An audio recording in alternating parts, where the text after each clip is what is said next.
বন্ধুসকল মোৰ এই আছামিজ জিকে চেনেললৈ আপোনালোকক স্বাগতম জনাইছোঁ। মোৰ এই চেনেলটোত মই সাধাৰণ জ্ঞানৰ ওপৰত ভিত্তি কৰি কিছুমান প্ৰশ্ন বাছি উলিয়াই আপোনালোকৰ আগত আগবঢ়াই দিলোঁ। মোৰ এই চেনেলটোত 10টাকৈ প্ৰশ্ন আৰু 4টাকৈ উত্তৰ দিয়া আছে।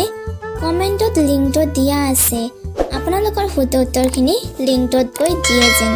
যদি আপোনালোকে 10টাকৈ কুৱেশ্যনৰ এনসাৰটো দিব পাৰে তেনেহ'লে মোৰ এই আছামিজ জিকে চেনেলটোৰ পৰা উপহাৰ প্ৰদান কৰা হ'ব। তেনেহ'লে বন্ধুসকল আহক এইবাৰ আমি প্ৰশ্ন শিতানলৈ আগবাঢ়ো। 1 নম্বৰ প্ৰশ্নটো হ'ল প্ৰথম অসমীয়া দৈনিক বাতৰি কাকতখনৰ নাম কি?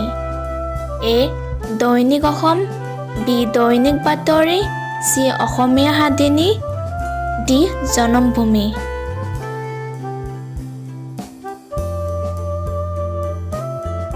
এইবাৰ আমি 2 নং প্ৰশ্নটো চাওঁ আহক।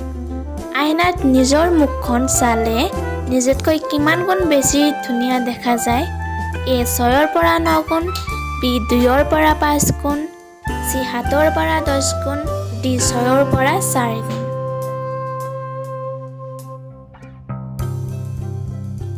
এইবাৰ আমি 3 নং প্ৰশ্নটো চাওঁ।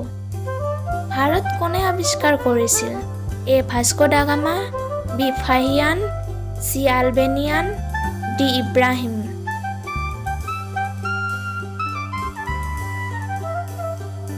চাৰি নং প্ৰশ্নটো চাওঁ আহক। অৰ্জুন বঁটা কোন বছৰত আৰম্ভ হৈছিল?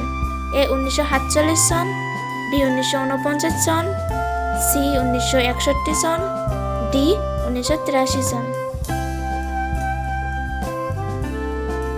এবাৰ আমি 5 নং প্ৰশ্নটো চাওঁ। ভাৰতৰ সাংবিধানিক মুৰব্বী কোন? এ প্ৰধানমন্ত্ৰী, বি ৰাষ্ট্ৰপতি, চি লোকসভাৰ অধ্যক্ষ, ডি উপৰাষ্ট্ৰপতি। 6 নং প্ৰশ্নটো হ'ল টপাই মুখ বান্ধ ক'ত আছে? A Mizoram, B Meghalaya, C Manipur, D Tripura.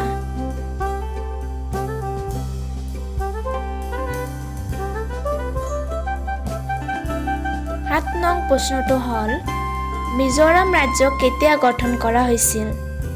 এ 1985 চন, বি 1986 চন, চি 1987 চন, ডি 1997 চন।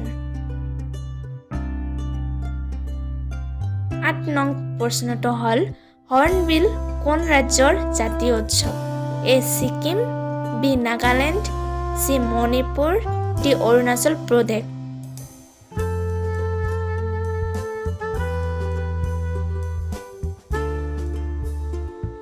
9 নং প্ৰশ্নটো হ'ল নামবৰ অভয়াৰণ্য অসমৰ কোন জিলাত অৱস্থিত? A Digboi, B Golaghat, C Karbi Anglong, D Chirang.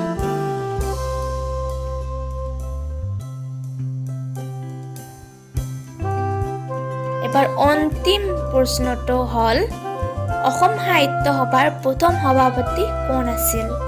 A Hemchandra Goswami, B Padmanath Borgohain, C Lakshminath Bezbaroa, D Kaliram Medhi.